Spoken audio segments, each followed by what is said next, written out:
জয় শ্রীকৃষ্ণ। আমি শঙ্কর মণ্ডল, আপনাদের সকলকে স্বাগত ডেইলি উইথ শঙ্কর। নাও বর্তমানে পৃথিবীতে এমন খুব কম দেশই আছে যারা এত র্যাপিড স্পিডে নতুন ধরনের অ্যাডভান্সড হাইপারসনিক মিসাইল টেকনোলজি নিজের দেশে তৈরি করতে পেরেছে। আর ভারতবর্ষকে ঠিক এমনই সব দেশের তালিকায় আপনারা দেখতে পাবেন। রাশিয়া, চায়না, ইউএসএ আর ডেফিনেটলি ভারতবর্ষ গত 16 নভেম্বর 2024 উড়িষ্যার ডক্টর এপিজে আব্দুল কালাম আইল্যান্ডের থেকে একটি হাইপারসনিক মিসাইলের টেস্ট সম্পূর্ণ করেছে। তো অনেকে হয়তো প্রথমে জানতে চাইবেন যে হাইপারসনিক মিসাইল আসলে কি। আসুন সমস্ত ব্যাপারটিকে সংক্ষেপে প্রথমে থেকে বুঝিয়ে বলি, যাতে আপনাদের মধ্যে একটা স্পষ্ট ধারণা তৈরি হয় এই টেস্টের বিষয়ে। দেখুন, আপনাদের সকলের পক্ষে এই ডেটাগুলো একটু ওভারওয়েলমিং হতে পারে। আমি চেষ্টা করব যতটা সংক্ষেপে পারি এবং ইজিলি পারি এই ভিডিওর মধ্যে সমস্ত ডেটা দেওয়ার জন্য, যাতে করে আপনাকে আর কোনোদিন এই হাইপারসনিক মিসাইল টেকনোলজি নিয়ে আর অন্য কোনো ভিডিও না দেখতে হয়। আসুন শুরু করি। হাইপারসনিক মিসাইলের তিনটি মেইন ক্যাটাগরি। প্রথমটি হচ্ছে হাইপারসনিক ব্যালিস্টিক মিসাইল, দ্বিতীয়টি হচ্ছে হাইপারসনিক ক্রুজ মিসাইল এবং তৃতীয় ক্যাটাগরি হলো হাইপারসনিক গ্লাইড ভেহিকল, যেটা আজকে আমাদের ভিডিওর টপিক। সাধারণত হাইপারসনিক গ্লাইড ভেহিকল একটা সিঙ্গেল টার্ম হিসেবে ব্যবহার করা হয়, সেটি হচ্ছে হাইপারসনিক, অর্থাৎ শব্দের থেকে 5 গুণ বা তারও বেশি গতিসম্পন্ন মিসাইল। কিন্তু বোঝার সুবিধার জন্য ডিজাইনের ভিত্তিতে এদেরকে আমরা কয়েকটি ভাগে ভাগ করতে পারি। মেজর যে 4 রকমের হাইপারসনিক গ্লাইড ভেহিকল হয় তা আপনারা বর্তমানে স্ক্রিনের উপর দেখতে পাচ্ছেন। প্রথম ধরনটিকে বলা হয় ক্রনিকল বডি, দ্বিতীয়টি হচ্ছে উইংড বডি, তৃতীয়টা হচ্ছে ডেল্টা উইংড বডি, আর চতুর্থ হলো ব্লেন্ডেড বডি। আমাদের দেশের ক্ষেত্রে এই মিসাইলটিকে আমরা অ্যান্টিশিপ মিসাইল হিসেবে ইউজ করার জন্য বানাচ্ছি। এই কারণে কন্ট্রোল এবিলিটি বা মিসাইলকে লঞ্চ করার পর সঠিক জায়গায় গিয়ে হিট করার যে ক্ষমতা, সেটি কিন্তু আমাদের পক্ষে একটা অত্যন্ত গুরুত্বপূর্ণ ব্যাপার, কারণ শিপ একটা মুভিং টার্গেট। এখানে দেখতেই পাচ্ছেন প্রথম ক্যাটাগরির যে হাইপারসনিক মিসাইল, যার নাম হচ্ছে ক্রনিকল শেপড হাইপারসনিক মিসাইল, এদের কিন্তু কন্ট্রোলেবিলিটি অত্যন্ত ভালো, খুব সহজে এদেরকে কন্ট্রোল করা যায়। আর দ্বিতীয় হাইপারসনিক মিসাইল, যার নাম উইংড বডি, এই ধরনের হাইপারসনিক মিসাইলের গতিবেগ অত্যন্ত বেশি এবং বর্তমানে ইন্টারনেটে রাশিয়া, চায়না এবং ইউএস এর মতো যত ধরনের দেশের কাছে এই হাইপারসনিক মিসাইল আমরা দেখে থাকি না, তা এই ধরনের হয়। এই ধরনের মিসাইলের গতিবেগ খুব বেশি, এদেরকে ইন্টারসেপ্ট করা খুব মুশকিল, কিন্তু এদের একটা সমস্যা আছে, এদেরকে না খুব একটা কন্ট্রোল করা যায় না। আর তৃতীয় মিসাইলের ধরনের কথায় যদি আসি, তবে আপনার প্রয়োজন যদি গতিবেগ এবং কন্ট্রোলেবিলিটি দুটোই হয়, তবে delta winked body is the one to go. এই ধরনের মিসাইলকে অতি সহজে বানানো যেতে পারে, খরচ অনেক কম হয় এবং সবশেষে চতুর্থ ধরনের যে হাইপারসনিক মিসাইল বা ব্লেন্ডেড বডি হাইপারসনিক মিসাইলের বিষয়ে বলি, এর গতিবেগ এবং কন্ট্রোলেবিলিটি দুটোই ভালো হয়, তবে এই ধরনের মিসাইল বানাতে না প্রচুর খরচ হয়। সো ভারতবর্ষ যে ধরনের মিসাইল পরীক্ষা করেছে তা হলো এই 3 নম্বর, অর্থাৎ ডেল্টা উইংড বডি। আপনাদেরকে জানিয়ে রাখার জন্য বলি, এই ক্রনিকল বডি শেপের যে হাইপারসনিক গ্লাইড ভেহিকল, এই বিষয়ে ভারতবর্ষ অনেক আগেই মাস্টারি করে নিয়েছে কিন্তু। আর যেটা টেস্ট হলো সেটি হচ্ছে ডেল্টা উইংড, এবং খুব শীঘ্রই ব্লেন্ডেড বডির যে টেস্ট সেটা কিন্তু শুরু হয়ে যাবে। তো অনেকে বলছে এটি হচ্ছে ভারতবর্ষের সর্বপ্রথম হাইপারসনিক মিসাইলের টেস্ট, কিন্তু এটি সত্যি নয়। আজ থেকে প্রায় 10 বছর আগে ভারতের ডিআরডিও একটি হাইপারসনিক মিসাইল টেস্ট করেছিল, যার নাম ছিল সৌর্য। যদিও এটি একটি কোয়াসি ব্যালিস্টিক মিসাইল ছিল, প্রপার হাইপারসনিক ছিল না, তবু এই মিসাইলটি কিন্তু হাইপারসনিক স্পিড টাচ করতে পারত। এই ধরনের যে মিসাইল সিস্টেম যেটা টেস্ট করা হয়েছে, সেখানে কি করা হয়, একটা নর্মাল ব্যালিস্টিক মিসাইলের ওপরে হাইপারসনিক গ্লাইড ভেহিকলকে কিন্তু অ্যাটাচ করা হয় এবং লঞ্চ করা হয়। আর এই ধরনের যে লঞ্চ, এই ধরনের যে কম্বিনেশন, এটা কিন্তু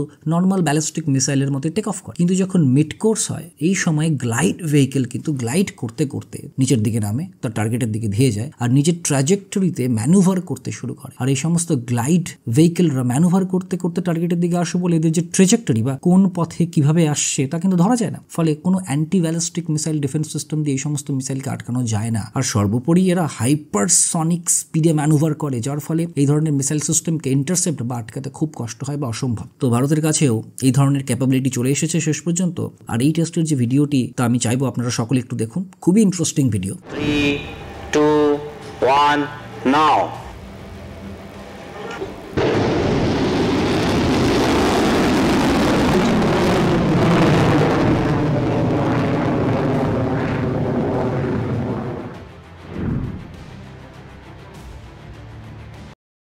wow, this is an amazing video, absolutely amazing video. আজকালকার দিনে অনেক দেশ, অনেক সংগঠন দাবি করে যে তাদের কাছে নাকি হাইপারসনিক মিসাইল রয়েছে, তবে বিলিভ মি, হাইপারসনিক মিসাইল বানানো এক অদ্ভুত রকমের কঠিন কাজ। দেখুন, একটা হয় যে আপনার কাছে নর্মাল ব্যালিস্টিক মিসাইল আছে, যা আপনি ছাড়ার পর পৃথিবীর অ্যাটমসফিয়ার থেকে অনেক উঁচুতে উঠে যায় এবং যখন পুনরায় টার্গেটের দিকে ফিরে আসতে শুরু করে, তখন কিছু সময়ের জন্য হাইপারসনিক স্পিডটা কিন্তু টাচ করে। হাইপারসনিক মিনস শব্দের থেকে 5 গুণ বা তারও বেশি স্পিড। তাই অনেকে বলে যে আমাদের কাছে হাইপারসনিক মিসাইল আছে, আমরা হাইপারসনিক মিসাইল দিয়ে অ্যাটাক করব এটা সেটা, কিন্তু ইন রিয়ালিটি সেগুলি প্রপার হাইপারসনিক মিসাইল নয়। সেই ধরনের মিসাইলকে শুট ডাউন করা যায়, আর যুদ্ধে বহুবার এই সমস্ত ব্যালিস্টিক মিসাইলকে শুট ডাউন করা হয়েছে, কিন্তু রিয়েল যে হাইপারসনিক মিসাইল যেটা এই ভিডিওতে আপনারা দেখলেন, এই সমস্ত মিসাইলকে শুট ডাউন করা বা ফেলা, নষ্ট করা অসম্ভব কাজ। ভারত যে মিসাইলটি টেস্ট করেছে এর রেঞ্জ মানে আক্রমণ করার যে ক্ষমতা তা হচ্ছে 1500 কিলোমিটারের মতো। তবে আমি বলবো this is not the final product. ধীরে ধীরে আপনারা দেখবেন বহু অ্যাডভান্সড লং রেঞ্জের হাইপারসনিক মিসাইল ভারতবর্ষের সেনাবাহিনীতে যুক্ত করা হচ্ছে। বর্তমানে রাশিয়ার কাছে যে সমস্ত হাইপারসনিক অনেক মিসাইল রয়েছে এবং চায়নার কাছে কিছু পরিমাণ রয়েছে এবং আমেরিকা জোর কদমের চেষ্টা চালাচ্ছে, তো ভারতবর্ষ সেই সমস্ত হাইলি অ্যাডভান্সড হাইপারসনিক মিসাইল পরীক্ষা করতে শুরু করবে যাদের স্পিড ম্যাক 20 থেকে 25 পর্যন্ত হয়, যার অর্থ শব্দের থেকে 20 থেকে 25 গুণ বেশি গতিবেগ। সত্যি এক অদ্ভুত টেকনোলজি। এখন আপনারা হয়তো অনেকে প্রশ্ন করতে পারেন, এই যে মাত্র 1500 কিলোমিটার রেঞ্জ দিয়ে কি মেইনল্যান্ড চায়নাকে আঘাত করা সম্ভব হবে? ধরে নিন হাইপোথেটিক্যালি যদি ভবিষ্যতে কোনো ছোট রকমের যুদ্ধ হয়, যদিও আমরা কেউ চাইবো না কখনো তেমনটা হোক, পাকিস্তান ভারতবর্ষের উপর অ্যাটাক করে আর ভারতবর্ষকে তার রিটালিয়েশন হিসেবে কিন্তু 400, 500, 600 বা 700 কিলোমিটার রেঞ্জের ব্যালিস্টিক মিসাইল দিয়ে আঘাত করলে যথেষ্ট। আর যদি চায়নার ক্ষেত্রে আপনি বলেন, তবে আমরা যদি এই মিসাইল সিস্টেমটিকে অরুণাচল প্রদেশের শেষ প্রান্ত থেকে ক্যানাস্টার থেকে ফায়ার করি বা লঞ্চ করি, তবুও কিন্তু এই মিসাইল বেজিং পর্যন্ত পৌঁছবে না। তো এমনটা নয়, আসলে যে মিসাইলটির পরীক্ষণ করা হয়েছে এটি কোনো ল্যান্ড অ্যাটাক মিসাইল নয়, এটি হচ্ছে অ্যান্টিশিপ বা যুদ্ধজাহাজ ধ্বংসের মিসাইল।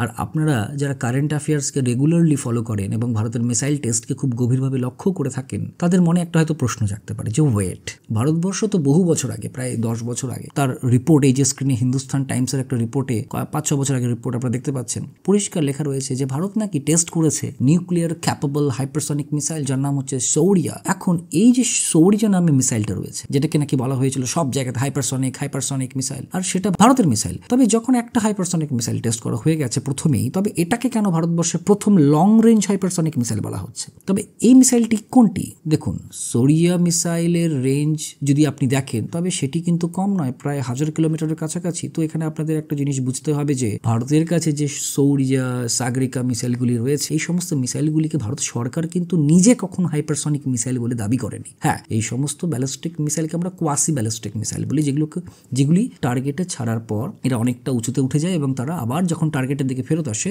তখন আসার সময় হাইপারসনিক স্পিড অর্জন করতে সক্ষম হয়। তবু হ্যাঁ, একটা টেকনিক্যাল টার্ম আছে যে এই সমস্ত মিসাইলগুলি তাদের টার্মিনাল ফেজে হাইপারসনিক স্পিড অ্যাচিভ করতে সক্ষম হয় for a limited time, for a very small amount of time, তো খুবই অল্প সময়ের জন্য। They are not exactly a proper hypersonic missile. তো যেই মিসাইলটি টেস্ট করা হয়েছে এটি শিওরলি হাইপারসনিক গ্লাইড ভেহিকল বা HGV হবে, কারণ এটি কোনো হাইপারসনিক ক্রুজ মিসাইল নয়, কারণ হাইপারসনিক ক্রুজ মিসাইল কখনো এত উঁচুতে উঠে যায় না এবং সেখানে স্ক্রামজেট ইঞ্জিন ইউজ করা হয়। তো আমি বলবো এটি কেবল ভারতবর্ষের টেস্টের শুরু, এরকম বহু টেস্ট আমাদেরকে করতে হবে।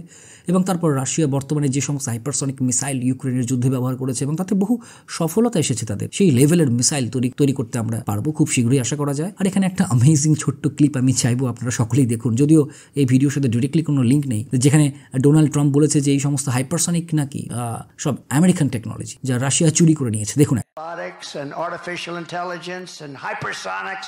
You know, hypersonics, these are missiles that go 7 times faster than a fast ordinary missile. 7 times faster, so fast that for the most part you can't shut them down and you can't shoot them down. They're going at levels of speed that nobody thought was possible. Do you know, that was our technology that was stolen by Russia. And Russia has them, and I started them very quickly.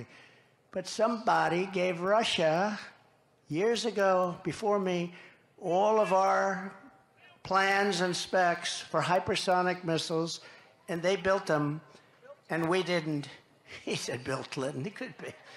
It might have been, in all fairness, might have been a little after Bill Clinton. I used to like Bill Clinton. Can you believe it?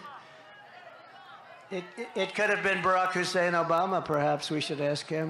তো ভিডিওটি যতবার আমি দেখি ততবারই হাসি পায় যে openly American পাবলিকের সামনে ডোনাল্ড ট্রাম্প বলছে যে হতে পারে বিল ক্লিন্টন বা বারাক হোসেইন ওবামা, হোসেন কথাটিকে জোর দিয়ে বলেছে যে তারা এই সমস্ত টেকনোলজিকে রাশিয়ার কাছে বিক্রি করে দিয়েছে। Very funny. দেখুন, ট্রাম্পের যদি আপনি স্পিচ দেখেন তবে জেনেই থাকবে যে বেশিরভাগই আজে বাজে কথায় ভর্তি থাকে। তো তার মতে এই সমস্ত স্ক্রামজেট, হাইপারসনিক, AI, এই সমস্ত নাকি আমেরিকান টেকনোলজি ছিল যারা রাশিয়া চুরি করে নিয়েছে। This is not true according to me. তবে যদি আমেরিকান টেকনোলজি সত্যি হয়ে থাকতো, ঠিক আছে, রাশিয়া চুরি করে বানিয়ে নিয়েছে। তবে এতদিনে আমেরিকারও বানিয়ে ফেলা উচিত ছিল, কিন্তু এখনো পর্যন্ত আমেরিকা রাশিয়ার মতো মিসাইলে সাকসেসফুল হতে পারেনি। তো আগামী সময় হাইপারসনিক মিসাইল নিয়ে আমেরিকা অতিরিক্ত চেষ্টা চালাবে। ইউএস এবং অস্ট্রেলিয়ার দুপক্ষ মিলে অস্ট্রেলিয়ায় যে হাইপারসনিক মিসাইল তৈরি করার চেষ্টা চালাচ্ছে এবং তার কাজ অলরেডি শুরু হয়ে গেছে। তো ঠিক খুব একটা ভালো সময় ভারতবর্ষ এই হাইপারসনিক মিসাইলের টেস্টটা করেছে। তো আশা করব ভবিষ্যতে আমরা আরো অনেক অ্যাডভান্সড হাইপারসনিক সিস্টেম বানাবো, যা পৃথিবীর কোনো অ্যাডভান্সড মিসাইল ডিফেন্স সিস্টেম আটকাতে পারবে না। অবশ্যই এমন কোনো আপডেট আসলে আমি নতুন ভিডিও বানিয়ে আপনাদেরকে জানিয়ে দেবো।